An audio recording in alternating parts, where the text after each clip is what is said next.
You've had enough. Another losing session. Bad beat after bad beat. Cooler spot after cooler spot. Every all in, your opponent sucks out on you. Every flip, he wins. It feels like no matter what you do, you just can't win. I'm sure a lot of you watching this video can relate to that feeling when the poker gods and variance goes against you. I remember my first year of playing poker. I was living in Thailand with some friends who were trying to figure out this whole online poker thing, and I was playing $60 heads up sit and goes, and I was super broke and really struggling to make ends meet. I remember I was eating pad thais, which is the local Thai dish, for my meals every day, which cost about 20 cents, and once a week I would treat myself to some German sausage. There was a German restaurant in the area we live in, and that was like $1.50 or $2, and I would stretch my budget to eat those meals once a week. Now, during this time, I had my first encounter with run bad, and I remember every day I was just losing. I was playing around 50 heads up sit and goes a day at the time, and I just couldn't book a winning session.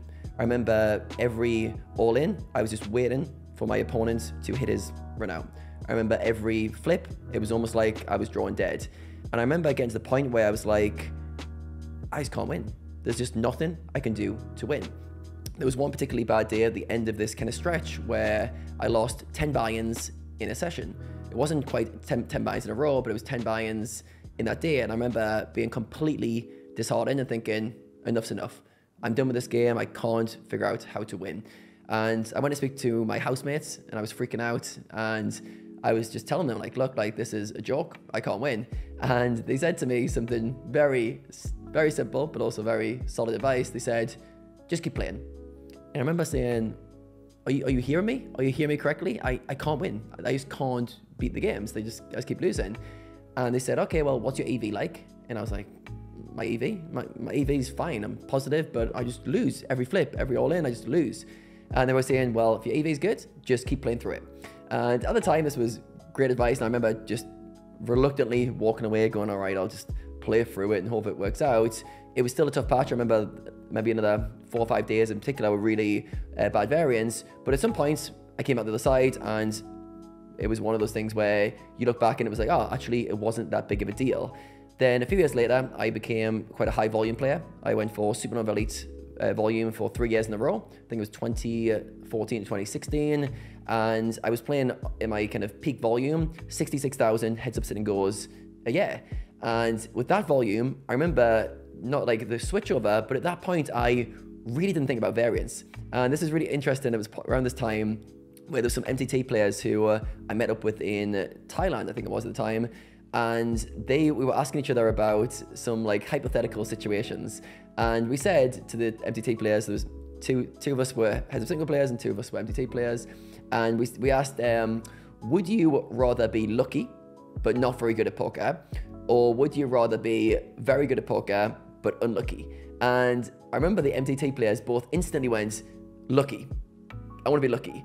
And I remember saying, really? Like, it's that black and white? And obviously now looking back, they were playing a format where they were playing super high variance, and the rewards for being lucky were super, super high.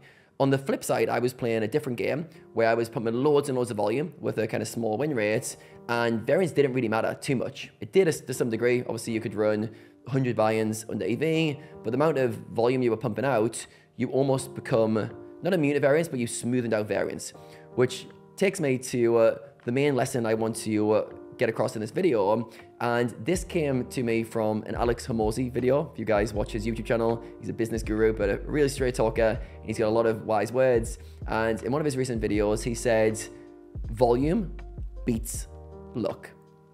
Volume beats luck. And this is so true for life, and it's so true for poker, that there's a point where you almost like out volume variance. As a poker player, if you put in lots and lots of volume, variance just can't impact you in the same way. All right, so we can look at this like in terms of playing one game of poker.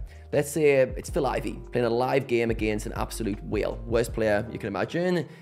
If both players get it all in with certain cards, there's a chance that the other player is going to win. Like, obviously, if there's a certain dynamics, they play deep enough, there might be, Ivy's win rate might be incredible, but the other guy can win in one game. I'm sure everyone can relate, they can accept that. However, if they play 10 games, 100 games, 1,000 games, there comes a point where variance just isn't a factor. You would put your every single penny you've got on Ivy to win, because he's just going to smooth out variance and outperform with skill. And we need to realize that in poker, the way to overcome variance is to play more, to put more volume in, to push through it. Now, if you're an MTT player, for example, and you're playing low volume overall, you need to be more patient and see the bigger lens, the zoomed out lens of years, unfortunately, because that's the only time you're going to play volume. Or you need to accept variance is going to be high, and I just need to get on with it. If you don't play MTTs, most other formats allow you to play higher volume over time, and realize that if you play enough volume, the volume beats luck. It beats variance. All right, it really does